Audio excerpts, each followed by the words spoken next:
बिस्मिल्लाहिर्रहमानिर्रहीम अस्सलाम वालेकुम। डियर स्टूडेंट्स, आज जो हम टॉपिक डिस्कस करेंगे वो है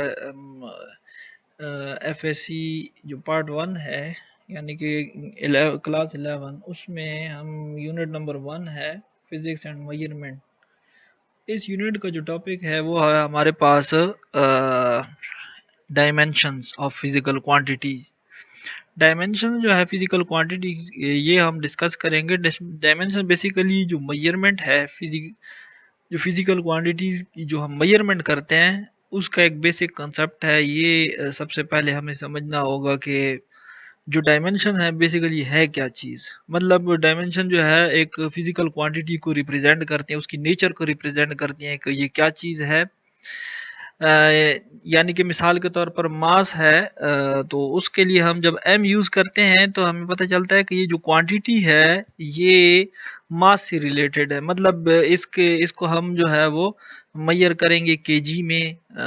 और इस तरह अगर लेंथ है तो लेंथ के लिए अगर हम l डायमेंशन यूज़ करते हैं किसी भी फिजिकल क्वांटिटी का, अगर जैसे लेंथ का है, डिस्टेंस के लिए हम लेंथ यूज़ करते हैं तो इसका मतलब है कि हमने मेजर करना है मीटर के साथ। तो इस तरह वो हर जो फिजिकल क्वांटिटी है उसकी एक नेचर रिप्रेजेंट करता है कि क्या नेचर है इस फिजिकल क्वांटिटी के। उसके बाद डायमेंशन जो है वो हमें ये बताता है कि अगर मतलब हमारे पास डिराइव्ड क्वांटिटीज़ हैं, उनकी डायमेंशन हैं कि ये क्वांटिटी जो बेसिक क्वांटिटीज हैं उनसे कैसे रिलेटेड है। मतलब लेंथ, मास, टाइम या जो बाकी बेसिक क्वांटिटीज हैं, बेस क्वांटिटीज हैं, उनसे ये कैसी रिलेटेड है। अभी हम आगे डिस्कस करते हैं जो दो टाइप्स हैं इसके, फिर उसमें आपको ये क्लियर हो जाएगा। और डायमेंशन जो है ये हम रिप्रेजेंट करते हैं स्क्वायर ब्रैकेट्स के साथ, यानी कि स्क्वायर ब्रैकेट के अंदर जो है वो उस फिजिकल क्वांटिटी जो है उसकी जो डायमेंशन है उसका सिंबल जो है वो हम लिखते हैं और साइडों पे हम एक स्क्वायर ब्रैकेट जो है यूज़ करते हैं। उसके बाद जो क्लासिफिकेशन है डायमेंशन की वो कौन कौन सी हैं। एक तो बेसिक डायमेंशन हैं जिसको हम फंडामेंटल डायमेंशन भी कहते हैं, और दूसरे जो है वो डिराइव्ड डायमेंशन हैं। अब जो फंडामेंटल या बेसिक डायमेंशन है ये कौन सी हैं। ये ऐसी डायमेंशन हैं जिनको हम इंडिपेंडेंटली एक्सप्रेस कर सकते हैं, यानी कि ये इंडिपेंडेंटली जो है किसी फिजिकल क्वांटिटी को वो एक्सप्रेस कर सकती है। मतलब उसके लिए हमें जो फंडामेंटल डायमेंशंस होती हैं वो टोटली अपने ऊपर डिपेंड करती हैं, वो बाकी किसी भी क्वांटिटी के ऊपर डिपेंड नहीं करती, बाकी दूसरी डायमेंशन के ऊपर डिपेंड नहीं करती। वो एक मतलब कि जो है इंडिपेंडेंट होती हैं, दूसरों के ऊपर कोई इसका दारोमदार नहीं होता। वो फंडामेंटल होती हैं, उनको किसी और डायमेंशन में एक्सप्रेस हम नहीं कर सकते। तो जैसे कि लेंथ है उसके लिए L, फिर मास का M है, टाइम के लिए T, इलेक्ट्रिक करंट I है, फिर थर्मोडायनामिक टेम्परेचर है उसके लिए हम थीटा यूज़ करते हैं, यहाँ पर टी लिखा हुआ है थीटा यूज़ करते हैं। फिर उसके बाद जो है वो एन अमाउंट ऑफ सब्सटेंस के लिए कैपिटल N और लुमिनस इंटेंसिटी के लिए J, और थर्मोडायनामिक टेम्परेचर जो है उसके लिए यहाँ पर थीटा यूज़ करते हैं। यहाँ पर मिस्टेक हुए कि यहाँ पे टी लिखा हुआ है। अब जो इसके बाद सप्लीमेंट्री यूनिट्स हैं, जो एंगल्स हैं, रेडियन और स्टे रेडियन, तो उनकी जो है डायमेंशंस नहीं है। डिराइव डायमेंशन जो है वो कौन सी होती हैं।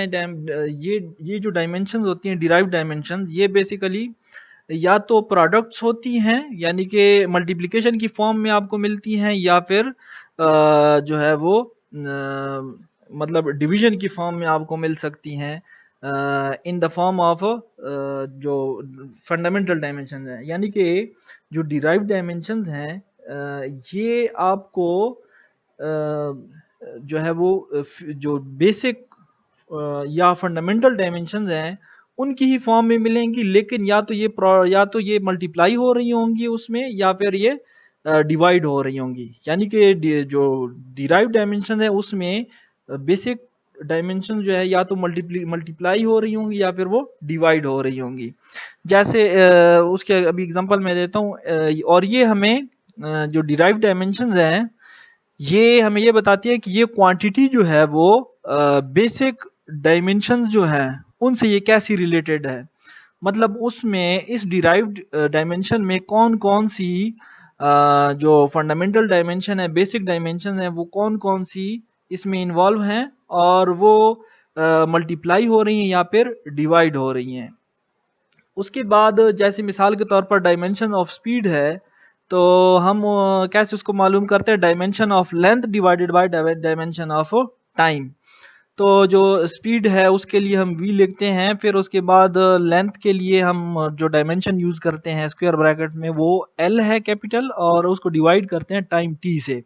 इसका मतलब है कि वेलोसिटी जो है उसका डायमेंशन वो बराबर है हमारे पास लेंथ इंटू टी इनवर्स, यानी कि टी डिवाइड हो रहा है, अगर उसको हम डिनोमिनेटर से ऊपर लेके जाएंगे तो इसकी जो पावर +1 नीचे है ऊपर जाएगी तो इसकी पावर -1 हो जाएगी। तो ये जो है वो स्पीड की डायमेंशन है, और ये जो स्पीड है ये डिराइव डायमेंशन है इसकी। तो ये जो रिलेट हो रही है बेसिक डायमेंशन से, लेंथ और टाइम से, वो इस तरह हो रही है कि लेंथ की डायमेंशन को टाइम की डायमेंशन से डिवाइड करते हैं तो हमारे पास स्पीड की डायमेंशन बन जाती है। फिर उसके बाद डायमेंशन ऑफ वर्क जो है ये हम कैसे मालूम करते हैं, डायमेंशन ऑफ वर्क जो है वो हमारे पास होते हैं डायमेंशन ऑफ फोर्स और डायमेंशन ऑफ एक्सेलरेशन। फिर डायमेंशन ऑफ जो फोर्स है वो अभी हम इसमें मैं आपको दिखाता हूँ कि कैसे हम इसको फाइंड करते हैं। वर्क हमारे पास क्योंकि होता है फोर्स इनटू डिस्प्लेसमेंट, फोर्स जो है वो हमारे पास क्या है, mass into acceleration multiply by फिर जो डिस्प्लेसमेंट है वो। फिर मास के लिए यूनिट जो हम यूज करते हैं वो केजी है, और एक्सेलरेशन जो है वो मीटर पर सेकंड स्क्वायर। और आगे जो है फिर जो एस है डिस्प्लेसमेंट, उसके लिए हम मीटर ही यूज करेंगे यूनिट। अब इन यूनिट्स को जो है, इन यूनिट्स के लिए कौन कौन सी डायमेंशन यूज होती हैं, यानी कि जो केजी है उस वो मास है, चूंकि उसके लिए डायमेंशन हम एम यूज करेंगे। फिर ये मीटर पर सेकंड स्क्वायर है, ये मीटर के लिए, क्योंकि मीटर जो है वो फिजिकल क्वांटिटी इसकी कौन सी है, लेंथ है, तो हम इसकी लेंथ का डायमेंशन यूज करेंगे। फिर एस स्क्वायर जो टाइम का स्क्वायर है उसके लिए हम टी का स्क्वायर यूज करेंगे। और ये जो हमारे पास मीटर है उसके लिए भी हम डायमेंशन जो है वो लेंथ का यूज करेंगे, क्योंकि मीटर जो है वो रिप्रेजेंट कर रही है कि जो इसकी नेचर है वो लेंथ की है। तो इसी तरह अब m जो है वो सिर्फ सिंगल है तो ये इसकी पावर जो है 1 आएगी। यहाँ पर l मल्टीप्लाई बाय l हो रहा है तो ये l का स्क्वायर बन जाएगा, और t का स्क्वायर ये जब ऊपर आता है तो इसकी पावर -2 हो जाएगी। तो ये डायमेंशन ऑफ वर्क जो है हमारे पास बन जाती है l square m into T की पावर -2। अब इसकी जो डायमेंशन है इसका क्या पर्पस है, ये बेसिकली इस ये यूज होती हैं इक्वेशन को चेक करने के लिए। ये हम आगे अभी इसको सॉल्व करते हैं कि कैसे इक्वेशन को चेक किया जाता है। और ये डायमेंशन जो है वो यूज होती हैं किसी एक फार्मूला को या रिलेशन को बिल्ड करने के लिए। ये भी हम आगे एग्जांपल अभी करते हैं तो आपको समझ आ जाएगी। और दूसरा जो है रिकैप्चुलेट अ फॉरगॉटन फार्मूला। अगर आपके पास कोई ऑप्शन है फार्मूलाज में, 3-4 ऑप्शंस हैं, उसमें आपको ये नहीं पता चल रहा कि मिसाल के तौर पर सेंट्रीपिटल फोर्स है उसके जो फार्मूला है वो कौन सा है, तो आप दोनों साइड की डायमेंशन जो है वो उसकी होमोजेनिटी जो है वो चेक कर सकते हैं। दोनों की डायमेंशन जब बराबर आएगी आपके पास सॉल्व करने के बाद, अगर दोनों साइड पे बराबर आ जाते तो इसका मतलब है कि वही फार्मूला जो है वो करेक्ट है, अदरवाइज बाकी जो है वो करेक्ट नहीं है। तो यानी कि अगर कोई फार्मूला आपको भूल जाता है तो आप डायमेंशन से उसको ऑप्शन से उसको पिक कर सकते हैं जो करेक्ट फार्मूला होगा। उसके बाद प्रिंसिपल ऑफ होमोजेनिटी जो है वो क्या है, the equation is dimensionally correct if the dimension on the left hand side of the equation are equal to the dimension on the right hand side of the equation. If not the equation is dimensionally in not correct, ये correct नहीं होगी। अगर इस तरह नहीं होगा तो जो है वो इक्वेशन करेक्ट नहीं होगी। अब ये कैसे चेक करते हैं, मिसाल के तौर पर हमारे पास फार्मूला जो है वो एनर्जी, काइनेटिक एनर्जी का हमारे पास क्या होता है, K is equal to half M we square, क्योंकि energy is the ability to do work. तो ये वर्क जो है इसकी, और ये एनर्जी जो है इसकी जो डायमेंशन है वो जाउल्स में आती है। तो अब एनर्जी के हम देखते हैं, एनर्जी की जगह मैं वर्क लिखता हूँ, तो work is equal to half M we square. अब यहाँ पर एम और वी स्क्र, एम मास के लिए जो डायमेंशन यूज होता है वो एम है। फिर वेलोसिटी के लिए, क्योंकि वेलोसिटी जो है वो मीटर पर सेकंड होती है, तो मीटर के लिए हम जो है वो लेंथ का डायमेंशन यूज करते हैं, और जो पर सेकंड स्क्वायर है, सेकंड स्क्वायर के लिए हम टी का स्क्वायर। क्योंकि यहाँ पर जो टी का स्क्वायर नीचे होता है यानी कि सेकंड स्क्वायर होता है मीटर पर सेकंड स्क्वायर, तो सेकंड स्क्वायर जो है डिवाइड होता है, उसके लिए जो टी का स्क्वायर हम यूज करते हैं जब हम उसको ऊपर लेके जाएंगे फ्रैक्शन में, तो उसकी जो पावर है वो नीचे +2 थी, ऊपर जाके -2 हो जाएगी। अब ई की जगह पे work is equal to half into M, फिर ये जो ऊपर वाली डायमेंशन हमने फाइंड की है।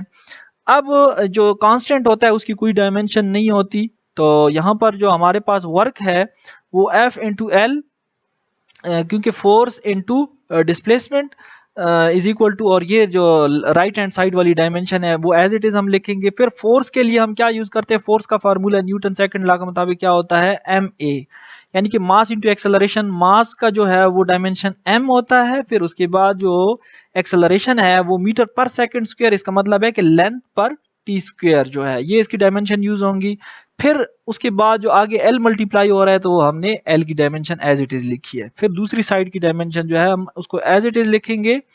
अब ये दोनों जो है अगर इनको हम मल्टीप्लाई करें तो m तो सिंगल ऐसे ही आ जाएगा, दो L यहाँ पर मल्टीप्लाई हो रहे हैं तो L का स्क्वायर बन जाएगा और T की -2, और दूसरी साइड पे भी आप देख सकते हैं कि m और साथ में L स्क्वायर और T की -2, तो इसका मतलब है कि ये इक्वेशन जो है वो दोनों साइड पे उसकी डायमेंशन ठीक आ रही है, तो डायमेंशन ये करेक्ट है। जबकि ये जो कांस्टेंट होता है न्यूमेरिक कांस्टेंट, इसकी जो है कोई डायमेंशन नहीं होती। तो इस तरह जो है हम होमोजेनिटी दोनों तरफ जो है एक जैसी डायमेंशन जब आ जाती है, एक जैसे होमोजेनिटी मतलब जो एक जैसी हो, तो अगर दोनों तरफ इक्वेशन की एक जैसी डायमेंशन आ जाती हैं तो उसको हम क्या कहते हैं कि ये इक्वेशन जो है डायमेंशनली करेक्ट है। एक तो हम ये इसका यूज करते हैं कि ये मतलब कि फार्मूला को दोनों तरफ उसकी डायमेंशन चेक करते हैं कि ये फार्मूला डायमेंशनली करेक्ट है या नहीं है। फिर उसके बाद जो है इसके साथ हम कोई एक रिलेशन या कोई फार्मूला जो है वो भी फाइंड कर सकते हैं, जैसे हम सिंपल पेंडुलम के जो टाइम पीरियड है उसके लिए यूज करते हैं। टाइम जो एक सिंपल पेंडुलम है उसमें एक थ्रेड होता है, उसकी एक लेंथ होती है, फिर उसको जब हम डिस्प्लेस करते हैं कोई वो एक एंगल बनाता है थीटा, और उस स्ट्रिंग के साथ जब हमने एक मास जो है वो सस्पेंड किया हुआ होता है m। तो इसका मतलब ये है कि ये जो सिंपल पेंडुलम है उसमें कौन कौन से फैक्टर जो है वो इन्वॉल्व हैं। एक तो उसमें जो है वो मास है बॉब का, दूसरा जो है लेंथ ऑफ बॉब, और तीसरा जो है एंगल थीटा जो है, जो एक धागा या थ्रेड जो है वो बनाता है जो नीचे नॉर्मल होता है, यानी कि मीन पोजीशन से जितना आप उसको लेके जाएंगे एक्सट्रीम पोजीशन की तरफ, कोई एक एंगल वो बनाता है। तो ये एंगल जो है यानी कि एंगुलर डिस्प्लेसमेंट, ये फैक्टर इसमें इन्वॉल्व है।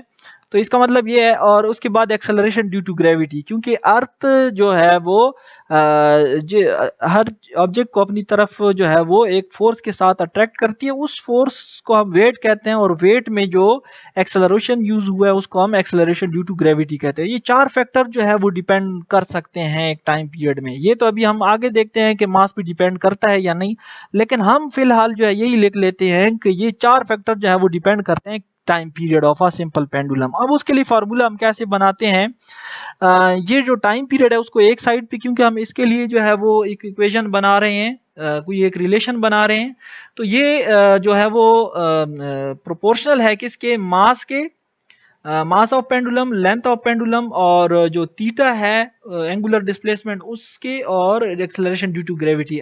अब इन सब के ऊपर मैंने पावर लिख ली। अभी मुझे नहीं पता कि इसकी क्या पावर्स हो सकती हैं, लेकिन मैंने अपनी तरफ से यहाँ पर जो है आर्बिट्रेरी कांस्टेंट यूज किए हैं ABCD। अब इसके बाद जो time period t is equal to, क्योंकि एक प्रोपोर्शनलिटी का साइन जब हम खत्म करेंगे तो उसकी जगह पे इज इक्वल टू का साइन आ जाएगा, और साथ में हम कांस्टेंट यूज करेंगे। तो उसके बाद मास उस ये एज इट इज हमने लिख लिए हैं। अब नीचे देखते हैं कि हम इसको कैसे जो है वो रिलेट करते हैं। Time period is equal to constant multiply by, ये मास है तो उसकी डायमेंशन मैंने लिखी है, लेंथ है तो उसकी डायमेंशन, फिर थीटा जो है बेसिकली क्या होता है हमारे पास, आर्क डिवाइडेड बाय रेडियस, यानी कि किसी एक सर्कल में जो एक आर्क बन रहा होता है, आर्क लेंथ जो होती है वो, और डिवाइडेड बाय रेडियस। तो आर्क लेंथ जो है वो भी, उसका डायमेंशन भी L होता है, और जो रेडियस है उसका डायमेंशन जो है वो भी L होता है, तो इस वजह से दोनों एक दूसरे के ऊपर डिवाइड होते हैं, तो इसका मतलब है इसकी जो डायमेंशन है वो 1 होती है। और उसके बाद जो ग्रेविटेशनल एक्सेलरेशन है उसकी, यानी कि मीटर पर सेकंड स्क्वायर, तो ये भी एल टी माइनस टू जो है हमने लिखी है। अब इसको मजीद जो है इसको आगे सिंप्लीफाई करते हैं। इसको जब हम कंपेयर करते हैं दोनों साइड पे, ये देखें यहाँ पर सिर्फ जो टी है टी की पावर माइनस टू डी, यानी कि यहाँ पर टी और इस तरफ टी, ये दोनों हम आपस में कंपेयर करते हैं। यहाँ पर टी की पावर कुछ 1 है और दूसरी साइड पे टी की पावर क्या बन रही है माइनस टू, और ये जो पावर है, पावर के ऊपर जब पावर आती है तो वो मल्टीप्लाई हो जाती है, तो माइनस टू डी, टी की पावर माइनस टू डी, और इस तरफ जो है टी की पावर 1, ये मैंने कंपेयर कर लिया है। उसके बाद मास का हम देखते हैं, यहाँ पर इस तरफ जो है वो मास है ही नहीं, तो इसका मतलब है यहाँ पर m की पावर हम 0 लिखते हैं, anything raise to the power 0 is equal to 1। तो यहाँ पर मास है ही नहीं, तो इसकी डायमेंशन के ऊपर मैंने पावर 0 लगाई है, और इस तरफ जो मास है उसकी पावर जो है वो a है। तो ये मैंने कंपेयर कर लिया दोनों साइड पे। अब इस तरफ लेफ्ट इक्वेशन के लेफ्ट हैंड साइड पे जो है वो क्या है, जो लेंथ है उस वो हमारे पास डायमेंशन है ही नहीं, इसका मतलब है हम l के ऊपर 0 पावर लगाएंगे, और इस तरफ जो है एक ये l की पावर b है, फिर यहाँ पर l की पावर c और l की पावर माइनस c। अगर हम यहाँ पर देख लें तो l into l minus one, ये इससे आंसर 1 आ जाता है, यानी कि हमारे पास सिर्फ ये l की पावर b और l की पावर d जो है वो ये रह जाता है, ये प्लस c और माइनस c जो इसका है ये खत्म हो जाता है। तो अब नेक्स्ट जो है, अब अगर इनकी पावर को हम इक्वेट करें बोथ साइड पे तो वो क्या बनेगी हमारे पास, यहाँ से आप देख सकते हैं कि हमारे पास जो यहाँ पर है t की पावर 1, तो इनकी पावर को अगर हम रिलेट करें तो यहाँ पर पावर 1 और इस तरफ जो है माइनस टू डी, इसका मतलब है 1 इज इक्वल टू, क्योंकि इसकी बेसिस सेम है तो इनकी पावर जो है उसको हम इक्वेट कर सकते हैं। तो 1 is equal to minus two D, तो इसको अगर हम सॉल्व करें तो d is equal to minus one by two, तो इसका मतलब है d की जो वैल्यू है वो माइनस वन बाई टू आ रही है। उसके बाद हम नेक्स्ट देखते हैं कि a जो है यहाँ पर इसकी ये दोनों बेसिस सेम है, तो इनकी पावर को इक्वेट करें अगर तो हम, तो यहाँ पर m की पावर a जो है वो इक्वल है यहाँ पर m की पावर 0 के, तो इसका मतलब है a इज इक्वल टू 0। और जो नेक्स्ट है वो हमारे पास c प्लस सी और माइनस ये तो खत्म हो जाते हैं, तो यहाँ पर b प्लस डी जो है वो इक्वल आ रहा है किसके, 0 के। तो जब ये 0 के इक्वल आ रहा है तो ये हमने यहाँ पर लिखा है b plus D is equal to 0। अब पहले से हम हमारे पास ये आंसर आ गया d is equal to minus one by two, a की वैल्यू 0 है, b प्लस डी 0 है। अगर यहाँ पर हम b के बाद d की वैल्यू लगाएं माइनस वन बाई टू, तो इक्वेशन की दूसरी साइड पे जब चला जाएगा तो b is equal to 1 by two plus 1 by two ये आ जाएगा। यहाँ पर सॉरी जो है वो b की वैल्यू लगानी थी गलती से, जो है यहाँ पर जो है वो d की वैल्यू, यहाँ पर d की वैल्यू लगानी थी, लेकिन ये b की जगह यहाँ पर b की वैल्यू जो है वो 1 बाई टू आ रही है, ये d नहीं है, यहाँ पे b की वैल्यू जो है 1 बाई टू आ रही है। यहाँ पर अगर हम इक्वेशन में d की value minus one by two put करें, इक्वेशन की दूसरी साइड पे ले जाएं तो b is equal to 1 by two आ जाएगा। उसके बाद जो है theta is equal to l into l minus one, क्योंकि इसकी पावर ये आपस में कैंसिल हो जाएंगे, इसकी पावर 0 0 मतलब है कि किसी चीज़ की पावर 0 जो है वो 1 की इक्वल आती है, तो थीटा इज इक्वल टू 1। अब इन सब की वैल्यू अगर हम इसमें पुट कर लें पहले वाले में तो हमारे पास क्या बन जाएगा, अब देखिए a की वैल्यू हमारे पास 0 है तो m के ऊपर 0 आ जाएगा, b की पावर जो है वो 1 बाई टू आ रही है तो l की पावर 1 बाई टू, यानी कि इसका अंडर रूट आ जाएगा, और थीटा की पावर c जो है, इसका मतलब है c की पावर यहाँ पर इस पूरे का जो आंसर है वो 1 आता है हमारे पास, यहाँ पर पुट करेंगे, और g की पावर d जो है d की power minus one by two है, इसका मतलब है कि m जो है वो तो इसकी पावर 0 है, तो इसका मतलब है ये 1 है। अब सिर्फ हमारे पास रह जाता है यहाँ पे l और g की minus one by two, l की power plus one by two है, इसका मतलब है अंडर रूट में ये ऊपर आ जाएगा, और जो g की power minus one by two है ये l में अंडर रूट में ये नीचे आ जाएगा, और यहाँ पर कोई कांस्टेंट लगेगा क्योंकि प्रोपोर्शनलिटी का साइन जो है इसको जब हम खत्म करते हैं तो इसकी जगह इज इक्वल टू और एक कांस्टेंट लगाते हैं। ये जो कांस्टेंट की वैल्यू है ये हम डायमेंशनल एनालिसिस से नहीं फाइंड कर सकते, ये एक्सपेरिमेंटली जो है इसको हम इस वैल्यू को फाइंड करते हैं। तो सिर्फ डायमेंशन जो है डायमेंशनल एनालिसिस से हम सिर्फ उनकी जो वेरिएबल्स हैं वो आपस में हम रिलेट करते हैं, जबकि इससे कांस्टेंट जो है वो हम नहीं फाइंड कर सकते। अब इसकी लिमिटेशन क्या हो सकती है डायमेंशनल एनालिसिस की, ये एक तो ये है कि क्योंकि ये जो मैग्नीट्यूड है उसके ऊपर डिपेंड नहीं करता, जो न्यूमेरिक कांस्टेंट यूज होता है किसी वेरिएबल के साथ उसकी डायमेंशन नहीं होती, तो इसलिए हम जो है किसी इक्वेशन को जो है वो मतलब डायमेंशनल एनालिसिस से ये तो प्रूव कर सकते हैं कि ये करेक्ट है, डायमेंशनली करेक्ट है, लेकिन हमें ये नहीं पता चलता कि एक्चुअल इक्वेशन क्या है। जैसे हमारे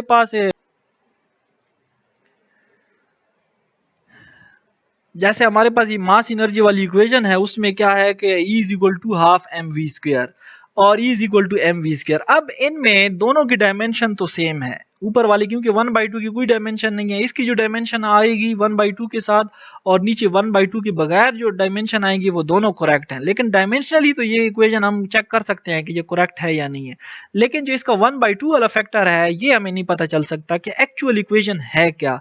यानी कि ये जो कांस्टेंट है ये हम ये डायमेंशनली एनालिसिस से हम इसको नहीं कर सकते। तो ये इसकी एक लिमिटेशन तो ये है। दूसरा जो है इसमें इसमें अगर कोई लॉगरिथमिक फंक्शन आ जाता है किसी इक्वेशन में, यानी कि वो लॉगरिथमिक फंक्शन को जो है वो ओबे कर रहा हो वो रिलेशन, या एक्सपोनेंशियल फंक्शन आ जाता है, या उसमें ट्रिग्नोमेट्रिक जो है वो रेशोज आ जाती हैं, तो वो उसके लिए जो है ये डायमेंशनल एनालिसिस जो है वो इसके जो आंसर्स आते हैं या इससे जो रिलेशन फाइंड हो जाते हैं तो वो करेक्ट नहीं होते। तो इसका मतलब है ये भी हम इससे नहीं कर सकते। और दूसरा जो है इससे हमें ये नहीं पता चलता डायमेंशनल एनालिसिस से कि ये जो क्वांटिटी है ये वेक्टर है या स्केलर है, ये भी हमें नहीं पता चल सकता। और दूसरा जो है हम ऐसी इक्वेशन या फार्मूला को डिराइव नहीं कर सकते जिसमें 3 से ज़्यादा जो वेरिएबल्स हैं, डायमेंशंस हैं, उसके ऊपर वो कोई क्वांटिटी जो है डिपेंड कर रही हो। यानी कि लेंथ, मास, टाइम, उसके अलावा किसी और क्वांटिटी के ऊपर भी साथ में डिपेंड कर रही हो, तो हम उसके लिए कोई रिलेशन जो है डायमेंशनल एनालिसिस से फाइंड नहीं कर सकते। और दूसरा ये है कि हम इस तरह का फार्मूला जो है वो भी उससे रिलेशन हम फाइंड नहीं कर सकते अगर कोई एक क्वांटिटी है वो किसी 3 वेरिएबल के ऊपर डिपेंड कर रही है। जैसे मिसाल के तौर पर एक तरफ जो है वो कोई क्वांटिटी हमने फाइंड करनी है और उसकी दूसरी साइड पे हम कोई क्वांटिटी जो है देख रहे हैं कि 3 फैक्टर्स के ऊपर वो डिपेंड कर रहे हैं, लेकिन उन तीनों में से 2 ऐसे वेरिएबल्स हैं जिनकी डायमेंशन सेम है, एक की मुख्तलिफ है और बाकी 2 की सेम है, तो ऐसी जो फार्मूलाज है, रिलेशन है, वो भी हम इससे डिराइव नहीं कर सकते।